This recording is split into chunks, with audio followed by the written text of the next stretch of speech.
જય ભીમ, જય રામાપીર મારા વાલા જ્ઞાતિજનો.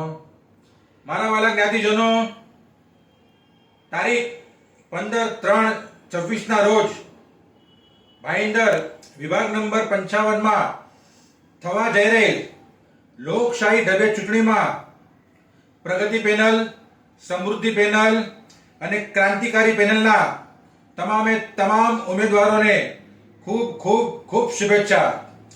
અને મતદાતાઓને ભરપૂર મત આપવા માટે અને લોકશાહીને જીવંત રાખવા માટે આપ સર્વેને વિનંતી. વાલા જ્ઞાતિજનો, 70-80 વર્ષના ઇતિહાસમાં ભાઈંદર પંચાયત એટલે કે મીરા ભાઈંદર વિભાગ 55 ના નામે ઓળખાતી હતી. પરંતુ આ વખતે મીરા રોડના અમુક ગણ્યા ગાંઠ્યા લોકોના કારણે તમામે તમામ મીરા રોડના મતદાતાઓને આવનાર લોકશાહી ઢબે થવા જઈ રહેલ ચૂંટણીમાં આખા મીરા રોડને વંચિત રાખીને તાલિબાની વિચારધારાવાળા પ્રમુખ રવિ ધારિયાએ કાળો ઇતિહાસ રચ્યો છે.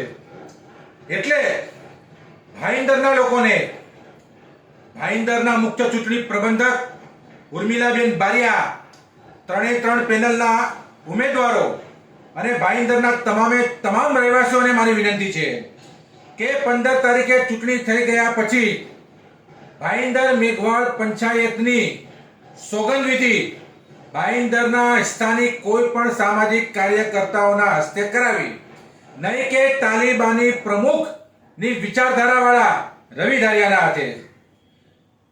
હજી સુધી ધર્માદા આયોગમાં તેના નામ ચડ્યા નથી અને તે અનધિકૃત અને અનધિકૃત છે. એટલે ભાઈંદરના તમામે તમામ રહેવાસીઓને વિનંતી કે આપ એના હાથે સોગંદવિધિ કરાવીને જાણી જોઈને કાયદેકીય દાવપેચને તમે આમંત્રણ આપતા નહીં. અને ચૂંટણી થઈ ગયા પછી ભાઈંદર અને મીરા રોડના સમાધાનના પૂર્ણ પ્રયત્ન કરવામાં આવશે. અને જો નહીં થશે તો વિભાગ નંબર 72 તરીકે મીરા રોડને જાહેર કરીને ત્યાં ઇલેક્શન કે સિલેક્શન કરાવીને ત્યાં સોગંદવિધિ કરાવવામાં આવશે. હરિઓમ.